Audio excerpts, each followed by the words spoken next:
मेरी माला टूट गई, मैं राम भजन से छूटी। भला हुआ मेरी माला टूट गई, मैं राम भजन से छूटी। मेरे सिर से टली बला, भला हुआ मेरी माला टूट गई, मैं राम भजन से छूटी। मैं राम भजन से छूटी। नमस्कार दोस्तों, आज का सत्संग शुरू करने से पहले मैं आपको एक इंफॉर्मेशन देना चाहूंगा। जो हमारा 22 तारीख का जो प्रोग्राम था, जो दिल्ली में होना था, वो किसी कारणवश पोस्टपोन कर दिया गया है अगले महीने तक के लिए। और अगले महीने यूट्यूब पे ही आपको बता दिया जाएगा कि वो कहाँ पे प्रोग्राम हो रहा है। आप लोग आके मदन साहब के इस 13वें पंथ से, जो कबीर पंथ 13वां पंथ है, इससे जुड़ सकते हैं और अपने जीव का कल्याण कर सकते हैं। दोस्तों, क्षमा चाहूंगा जो इस बार ये सत्संग नहीं हो पा रहा है, लेकिन जैसे ही अगले महीने में ये सत्संग की डेट फिक्स होगी आपको बता दिया जाएगा। आप मुझे फोन करके एड्रेस पता कर सकते हैं और आप बहुत ही प्रेम से जुड़ सकते हैं।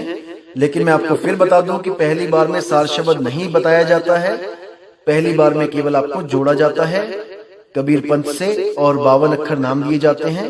और परख करने के बाद, देखने के बाद कि ये अभी शिष्य इस लायक हुआ है कि नहीं कि इसको सार शब्द का भेद बताया जाए, तब तक सार शब्द नहीं दिया जाता है।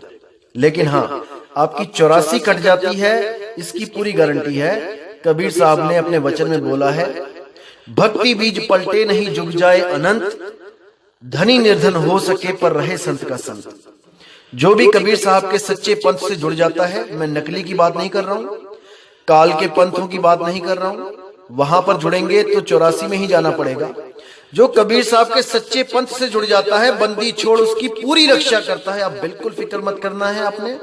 आप सत्संग को भली भांति समझिए, अच्छे से जानिए, पहचानिए, अपना कल्याण समझिए। कहां पे आपका कल्याण है?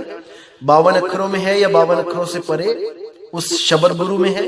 ये आप देखिए और आप आके जुड़ सकते हैं। आपको बता दिया जाएगा कहां पे सत्संग होगा। साहिब बंदगी सतनाम। नमस्कार मेरे प्यारे भाइयों, मेरे परमात्मा के प्यारे जीव हंसों। मैं हमेशा मालिक से यही दुआ करूंगा कि आप सब मेरे भाइयों का विवेक पहले से ज्यादा और ज्यादा और ज्यादा से ज्यादा बढ़ता ही जाए। बस मेरे दिल की यही अरदास है कि ऐसी कोई चीज ना रहे जो आपको समझ ना आए। हर चीज आपको बिल्कुल क्रिस्टल क्लियर होती जाए। बस यही चाहूंगा मैं, यही अरदास करूंगा उस बंदी छोड़ से, उस परमपिता परमात्मा से, कि वो आपके विवेक शक्ति में बढ़ोतरी करता ही जाए और ऐसा कोई भी अज्ञान ना रहे इस दुनिया में जो आपको 1% भी भ्रमित कर पाए। कुछ ना रहे ऐसा। आपका ये भाई आपकी पूरी मदद करने के लिए तैयार है। बस आप निष्पक्ष भाव से इस सत्संग को सुनते रहिए और उस पर विचार करते रहिए। विवेक लगाइए कि जो मैंने बात कही है वो सत्य है या असत्य है। जवाब मेरे भाई आपके अंदर से ही आएगा। उस परमात्मा का जवाब आपके अंदर से आएगा। बस उसको पहचानने की कोशिश करो। साहिब बंदगी। और दोस्तों, आपको बताना चाहूंगा कि काफी दिनों से कुछ लिंक व्हाट्सएप पे शेयर किए जा रहे हैं, जिसमें कुछ गुरुओं की फोटो लगाई गई है और कुछ भड़काऊ से शब्दों से टाइटल दिया गया है दोस्तों ऐसे किसी भी चैनल से हमारा कोई लेना देना नहीं है। आप उनको बिल्कुल ना देखें, बिल्कुल भी ना देखें, क्योंकि वो सत्संग हमारे ही अपलोड कर रहा है और गलत फोटो लगा लगा के दुनिया को भ्रमित कर रहा है। बिल्कुल भी उनका चैनल ना तो सब्सक्राइब करें और जिन्होंने किया है वो अनसब्सक्राइब कर दें। बिना मेरी परमिशन के जो सत्संग अपलोड किए जा रहे हैं ये बिल्कुल गलत बात है। आप ये सब बंद करें और कोई भी मेरा भाई अगर अपने चैनल पे कोई सत्संग मेरा चलाना चाहता है तो पहले परमिशन लो। प्रचार में योगदान करना है तो बिल्कुल सही तरीके से करो। किसी भी गुरु की फोटो नहीं लगानी है। सब गुरु मेरे बड़े अपनी अपनी ठौर, शब्द विवेकी पारखी सो माथे का मोर। हमने हर गुरु की इज्जत करनी है। हमें किसी भी गुरु से हमारा वैर नहीं है भाई। हर गुरु अपनी अपनी सीमा में अपने अपने शिष्यों को ज्ञान दे रहा है। जहां तक उसकी पहुंच है वो अपने अपने शिष्यों को पहुंचा रहा है। क्या दिक्कत है इसमें? इसलिए मेरे भाई ये जो गलत काम है इसको बंद करो और अगर करना ही है तो सही से करो। जैसे मैं किसी की फोटो नहीं लगाता हूं, आप भी मत लगाएं। साहिब तो दोस्तों आज वाणी लेंगे पलटू जी महाराज जी की और बहुत ही सुंदर वाणी है और मुझे पूरी उम्मीद है कि इस वाणी को सुन के समझ के आपके सब भ्रमों का नाश होगा और आपको एक सत्य के अलावा कुछ भी नजर नहीं आएगा। केवल सत्य, सत्य और केवल सत्य। तो क्या कहती है वाणी? साधो बाई वह पद करहु बिचारा, जो तीन लोक से न्यारा। क्षर अक्षर 34 में कहिए, सहस नाम तेहि माही। नी अक्षर वह जुदा रहत है, लिखे पढ़े में नाही। देखिए कितना क्लियर है। अगर ये पढ़ के भी अगर मेरे पढ़े लिखे भाई जो पढ़ सकते हैं, अगर वो इसको पढ़ने के बाद भी विवेक नहीं लगा पाए तो कोई फायदा नहीं उनका पढ़े लिखे होने का। क्या कहती है वाणी? साधो भाई वह पद करहु बिचारा, यानी उस पद का, उस नाम का, उस शब्द का विचार कर लो जो तीन लोक से न्यारा, जो इन तीन लोक में नहीं है। उस शब्द का विचार कर लो। तीन लोक कौन से? ये शरीर ही तीन लोक है। अरे तीन लोक है देह में, रोम रोम में धाम। सतगुरु बिन ना पाइए, सार शब्द निज नाम। निज नाम, निज स्वरूप, तुम्हारा असली रूप। बिना सतगुरु के तुम उसको नहीं प्राप्त कर सकते। जब तक तुम्हें अपने निज रूप का ज्ञान नहीं हो गया, तुम अपने आप को ये शरीर ही मानते रहोगे, या फिर इस शरीर को छोड़ के जो सूक्ष्म शरीर निकलते हैं, तुम अपने आप को वो सूक्ष्म शरीर मानते रहोगे। और जब तक तुम अपने आप को सूक्ष्म शरीर मानोगे, ये काल तुम्हें तपतशिला पे भून भून के खाता रहेगा, क्योंकि ये शरीरों को ही खाता है, आत्मा को ये पकड़ भी नहीं सकता, बिल्कुल छू भी नहीं सकता। इसीलिए कबीर साहब कहते हैं, भाई तुम जल्दी से जल्दी अपने आत्म स्वरूप को प्राप्त कर लो, ताकि ये काल तुम्हें हाथ भी ना लगा पाए। इसलिए तुम देह को त्याग के उस विदेह नाम का सिमरण करो, उसका ध्यान करो। अरे शब्द शब्द सब कोई कहे, वह तो शब्द विदेह जीवा पे आवे नहीं, निरख परख कर ले। वो जीवा पे नहीं आता, वो बोलने में लिखने में नहीं आता, पढ़ने में नहीं आता भाई। तो क्या कहते हैं पलटू दास जी? क्षर अक्षर 34 में कहिए, सहस नाम तेहि माही, यानी क्षर और अक्षर। क्षर यानी ये नाशवान शरीर, जितनी भी कोई चीजें हैं, जितने भी नाशवान चीजें हैं वो क्षर होती हैं। उन क्षर वस्तुओं के जो नाम हैं वो भी 34 में हैं, और अक्षर, जो अक्षर हैं जैसे अ आ इ ई उ ऊ स्वर व्यंजन, ये भी 34 हैं। अगर स्वर और व्यंजन को अलग अलग कर दो तो, और सबको मिला दो तो ये 52 हो जाते हैं। ये अक्षर और शब्द को ही नहीं समझ पा रहे हैं अधूरे गुरु। फर्स्ट क्लास का बच्चा भी आपको बता सकता है कि अक्षर क्या होते हैं और शब्द क्या होते हैं, लेकिन ये 60-60 साल के ये अधूरे गुरु नहीं समझ पा रहे हैं कि अक्षर में और शब्द में क्या फर्क होता है। अरे भाई, बचपन में हम लोग भी पहेलियां बोलते थे। 3 अक्षर का मेरा नाम, उल्टा सीधा एक समान। कोई बोलता था डालडा, चाहे इधर से पढ़ लो चाहे उधर से पढ़ लो, 3 अक्षर डाल डा, दोनों तरफ से एक ही नाम बनेगा, डालडा।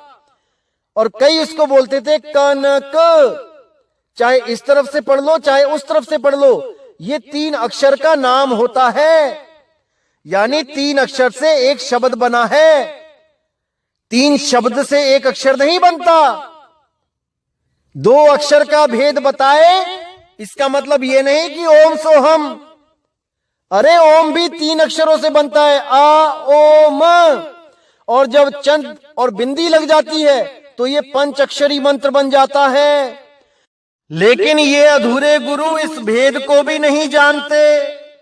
ये आपको बोलेंगे कि 2 अक्षर का भेद बताए, ओम और सोहम। अरे भाई, 2 शब्द का भेद बताए नहीं बोला गया है, अक्षर बोला है। अक्षर, अक्षर इकाई होती है, वर्णमाला की इकाई, और अक्षरों को मिलाकर शब्द बनता है। इतनी सी बात भी नहीं समझ आई और सारे जहान का ठेका लेके बैठ गए मुक्त करने का। इसी को नानक साहब ने बोला है, जे तू पढ़िया पंडित बिन 2 अक्षर 2 नामा। 2 अक्षर की बात करिए, 2 अक्षर। एक अक्षर वो जो वर्णमाला की इकाई होती है, अ आ इ ई का ख ग घ अंगा, और एक अक्षर इस आत्मा को बोलते हैं, इस अविनाशी आत्मा को अक्षर बोलते हैं संस्कृत भाषा में। जे तू पढ़िया पंडित बिन 2 अक्षर 2 नामा। 2 नामा मतलब एक असत नाम जो सत्य नहीं है, जो अक्षरों में है, और एक सत्य नाम जो अक्षरों में नहीं है, जो अक्षरों से परे है, जो लिखा बोला पढ़ा नहीं जा सकता, नी अक्षर, अबोल, अनाम है, उसकी बात करी है। प्रवत नानक एक लंगाए, जे कर सच समावा। वो एक अक्षर अविनाशी आत्मदेव, अगर उसको तुम सिमरण में ले आओगे, उसका सिमरण करोगे, तो तुम काल के जाल से बाहर हो जाओगे। और जैसे ही आप आत्म अवस्था को प्राप्त करोगे, आप में ही परमात्मा का निवास है। आत्म में ही राम, राम में ही आत्म। समझो इस बात को मेरे भाई। तो क्या कहती है वाणी? क्षर अक्षर 34 में कहिए, सहस नाम तेहि माही। सहस्त्रों नाम इन 34 अक्षरों के द्वारा बनाए जाते हैं, और सब इन्हीं 34 अक्षरों के द्वारा बनाए हुए नामों को जप के अपना जीवन बर्बाद कर लेते हैं। करोड़ों नाम बना के, करोड़ों नाम जप के अपना जीवन बर्बाद कर लेते हैं। अरे कोट नाम संसार में इनसे मुक्ति ना होए, गुप्त नाम सतपुरुष का बूझे बिरला कोई। उसको बूझना पड़ता है भाई, विवेक के द्वारा, परख के द्वारा। तो आगे क्या कहती है वाणी? नी अक्षर व जुदा रहते हैं, लिखे पढ़े में नाही। वो नी अक्षर जुदा रहता है इन 52 अक्षरों से, वो लिखे पढ़े में नहीं आता, वो लिखे पढ़े में नहीं आता। केवल अनुभव के द्वारा उसकी अनुभूति होती है। जब गुरु उसका भेद बताता है और आप जब सुरती को उस शब्द में लगाते हो, केवल तभी आपको उस अक्षर का अनुभव हो सकता है, उसकी महानता, उसकी अखंडता का साक्षात्कार हो सकता है। अन्यथा आप इन्हीं नाशवान अक्षरों को जप जप के अपना अनमोल मानुष तन, अपना अनमोल मानुष जीवन बर्बाद कर लेते हो, बर्बाद कर लेते हो मेरे भाई, बहुत बर्बाद कर लिया। अब नहीं करना मेरे भाई, अब नहीं करना।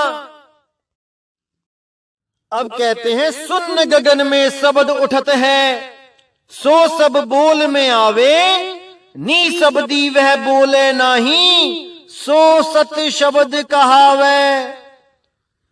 कि इस सुन गगन में, इस पूरे ब्रह्मांड में जितनी भी धुनें होती हैं वो सब बोल में आ जाती हैं, वो अक्षरों में आ जाती हैं। सुन गगन में शब्द उठत है, सो सब बोल में आवे, नी शब्दी वह बोले नाही, सो सत शब्द कहावे। वो नी शब्दी बोलने में नहीं आता, वो बोलने में, लिखने पढ़ने में नहीं आता। उसी को सत शब्द, सत नाम, सत पुरुष, सत करतार कहते हैं। उसी को सार शब्द कहते हैं, आर्य शब्द कहते हैं, अंबु शब्द कहते हैं। सब नाम उसी एक शब्द के हैं मेरे भाई। किसी भी नाम से उसको पुकार लो, वो एक ही है। फिर क्या कहते हैं? रहनी रहे कथे फिर कथनी, उनको कहिए ज्ञानी, रहनी कथनी दोनों छूटी, सो पूरा विज्ञानी। पहले उस रहनी में रहे, जैसा बंदी छोड़ कबीर साहब बोलते हैं, और फिर उसको अनुभव करके कथनी कथे, सत्संग करे। पहले खुद अनुभव करे, फिर लाखों जीवों को अनुभव करवाए, उसको कहिए ज्ञानी। और रहनी कथनी दोनों छूटे, सो पूरा विज्ञानी। और जब वो उस अवस्था में 24 घंटे विदेह अवस्था में रहना सीख जाए, तो उसको रहनी, कहनी, कथनी सब छूट जाती है। फिर वो एक में एक हो जाता है, फिर उसके लिए कुछ करना बाकी नहीं रह जाता। सो पूरा विज्ञानी। ये विज्ञानी क्या होता है? आपको जो ग्रंथ भेजा गया है, नाम प्रकाश टीका, उसमें आप 4 भेद पढ़ सकते हो। उसमें आपको पूरा ज्ञान हो जाएगा उन 4 भेदों को पढ़ के, कि वो 4 भेद में जो परम भेद है, जो सबसे गुप्त भेद है विज्ञान का, वो आपको पता लग जाएगा। उस अवस्था के बारे में आपको थोड़ा सा आइडिया हो जाएगा कि वो क्या होती है। पूर्ण अनुभव तो भाई तभी होगा जब आप प्रैक्टिकल करोगे, क्योंकि पढ़ने से, थ्योरी पढ़ने से आपको केवल एक दिशा मिल जाती है कि आपने करना क्या है। प्रैक्टिकल के बिना आप कुछ नहीं कर पाओगे, आप अनुभव नहीं कर पाओगे। जो थ्योरी होती है वो 100% प्रैक्टिकल होता है। जो थ्योरी जिसकी सही होती है, उनका प्रैक्टिकल 100% सही होता है। और जो बिना थ्योरी के प्रैक्टिकल करना शुरू करते हैं, वो 100% थ्योरी नहीं हो पाता, वो कहीं ना कहीं गलत हो जाता है। इसलिए पहले थ्योरी को क्लियर करो, उसके बाद उसी थ्योरी से अपना सही प्रैक्टिकल करो। आप जब 10वीं 12वीं में जब प्रैक्टिकल की कॉपी लेके आते थे, तो उसमें शुरू में पहले से ही थ्योरी लिखी होती थी, और उसी थ्योरी को देख देख के आप प्रैक्टिकल करते थे। तो आपकी थ्योरी सही है तो प्रैक्टिकल भी सही होगा। और अगर आपके गुरु की थ्योरी ही गलत है, तो मेरे भाई प्रैक्टिकल भी 100% गलत होगा। अब कहते हैं सुरती लगावे ध्यान धरे जो, सो सब आप में आवे, सुरती ध्यान एको में नाही, सो अजपा कहवावे। अब देखो कितना क्लियर है यहां पे, सुरती लगावे ध्यान धरे जो, कहां पे सुरती लगाए, किसमें ध्यान धरे, बहुत बड़ा सवाल है मेरे भाई। लगावे ध्यान धरे जो, सो सब आप में आवे। जो भी उसमें सुरती लगाएगा, जो भी उसमें ध्यान धरेगा, किसमें, अपने निज रूप में, अपने निज शब्द में, अपने निज नाम में, सो सब आप में आवे, वो सब अपने आप में स्थित हो जाएंगे। अब उनकी सुरती नहीं भटकेगी। इसीलिए नानक साहब ने बोला, सो हम आप पछाणिए, अवर की करे कराए, और मिलिया का क्या मेलिए, शब्द मिले पते आए। जब वो बंदी छोड़ शब्द देगा, वो सतगुरु, वो मालिक शब्द देगा, तब आपने अपनी ही सुरती अपने निज नाम में टिका लेनी है। किसी और का नाम नहीं जपना है भाई, नहीं जपना है। सुरती लगावे ध्यान धरे जो, सो सब आप में आवे, सुरत ध्यान एको में नाही, सो अजपा कहवावे। सुरती ध्यान एको में नाही, मतलब जितने भी अक्षर हैं, ये 34 अक्षर की बात हो रही है, एक भी अक्षर में ध्यान नहीं फंसना चाहिए। इन 52 अक्षरों में ध्यान नहीं रहना चाहिए, इन 5 तत्वों में ध्यान नहीं रहना चाहिए, पवन में भी ध्यान नहीं रहना चाहिए, ये भी एक तत्व है। 3 गुणों में भी ध्यान नहीं रहना चाहिए, 25 प्रकृतियों में भी ध्यान नहीं रहना चाहिए मेरे भाई। केवल और केवल अपने निज स्वरूप में, अपने आत्म राम में ध्यान को धर लो, तब तो काल से बच जाओगे, वरना भाई भून भून के खाएगा। तो क्या कहते हैं पलटू साहेब, सुरती ध्यान एको में नाही, सो अजपा कहवावे।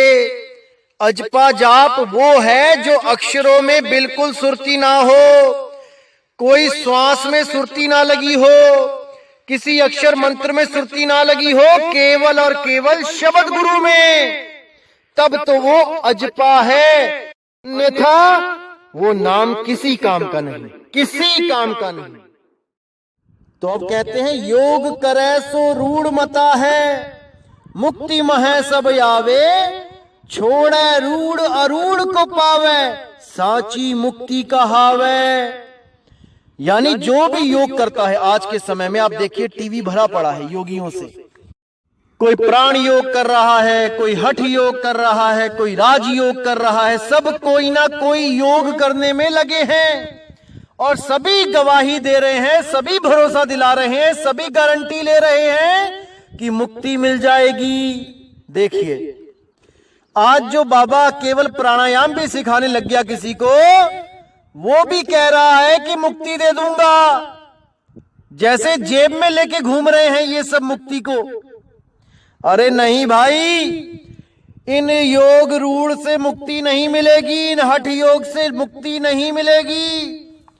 छोड़े रूढ़ अरूढ़ को पावे, उस हठ योग को, उस प्राण योग को छोड़े और उस अरूढ़ को, अरूढ़ मतलब सहज, जो हठ योग, प्राण योग, राजयोग से न्यारा है, वो सबसे न्यारा है। लेकिन दुविधा में है जीव, क्योंकि आजकल सहज योग के नाम पे भी ये लोग कुंडलिनी जागरण करवा रहे हैं। बोर्ड लगा देंगे अपने आश्रमों के बाहर, सहज योग, और जब अंदर जाओगे तो आपकी कुंडलिनी जागरण करवाते, आपको मंत्रों का जाप करवाते, आपको इन चक्रों की साधना करवाते दिखाई देंगे। ये मूर्ख बना रखा है दुनिया को, मूर्ख। लेकिन मेरे भाई अब नहीं बनना है, अब हर चीज को समझ लेना है, हर चीज आपको पता होनी चाहिए ताकि आपको कोई भ्रमित ना कर पाए। तो क्या कहते हैं, छोड़े रूढ़ अरूढ़ को पावे, सांची मुक्ति कहावे। जब आप उस सहज योग को, उस सहज अवस्था को, उस सहज शब्द को प्राप्त कर लोगे, तब आपकी सच्ची मुक्ति होगी, सांची मुक्ति हो जाएगी। कभी जन्म मरण में नहीं आना पड़ेगा, इंसान का जन्म भी नहीं मिलेगा, देवी देवता भी नहीं बनोगे, हमेशा हमेशा के लिए मुक्ति मिल जाएगी, हमेशा के लिए मेरे भाई। इसलिए पूरा विवेक लगा दो इस सत्संग को समझने के लिए। भ्रमित बिल्कुल नहीं होना है इन 34 अक्षरों में, इन 52 अक्षरों में। 34 52 एको जान, ये दोनों ही एक हैं भाई। इस भ्रम में मत रहो कि वो सारनाम 52 अक्षर यानी कि संस्कृत भाषा के ग्रंथ में नहीं है, या 34 अक्षर मतलब कि हिंदी भाषा में है। ये बिल्कुल भ्रम जाल है, इसमें से तत्काल खुद को निकाल लो, निकाल लो इस भ्रम जाल से अपने आप को बाहर, और उस सच्चे शब्द की खोज में लग जाओ भाई, उस सतगुरु की खोज में लग जाओ, उस शब्द गुरु को खोज लो मेरे भाई, समय रहते खोज लो। तो इसी के साथ मेरे भाइयों, मैं अब आपसे विदा चाहूंगा और उम्मीद करूंगा कि आज के सत्संग से आपका विवेक इतना बढ़ जाए, इतना बढ़ जाए, इतना बढ़ जाए कि एक भी अज्ञान, एक भी भ्रम आपके पास ना आ पाए, और कोई भी आपको परमात्मा के नाम पर मूर्ख ना बना पाए। इतना समर्थ कर दे आपको वो बंदी छोड़ कि एक एक वाणी आपके दिमाग में ऐसी फिट हो जाए कि कोई भी कालदूत आपको भ्रमित ना कर पाए। आपकी मुक्ति के रास्ते में इन 52 अक्षरों का, इन 34 अक्षरों का कोई भी रोड़ा ना अटका पाए। आप कोने से निकल जाओ, साइड से निकल जाओ इन 52 अक्षरों के, इनके चक्कर में मत पड़ना, मत पड़ना मेरे भाई, मत पड़ना। तो इसी के साथ दोस्तों मुझे विदा करें। जय गुरु बंदी छोड़ वैराग साहिब, जय गुरु बंदी छोड़ साधु शरण साहिब, जय गुरु बंदी छोड़ पलटू साहिब जी, जय गुरु बंदी छोड़ बाबा नानक जी मेरे गुरु अंगद देव जी, जय जय बंदी छोड़ सतगुरु सत्य कबीर साहिब की सदा ही जय हो, सदा ही जय हो मेरे मालिक की साहिब बंदगी सतनाम।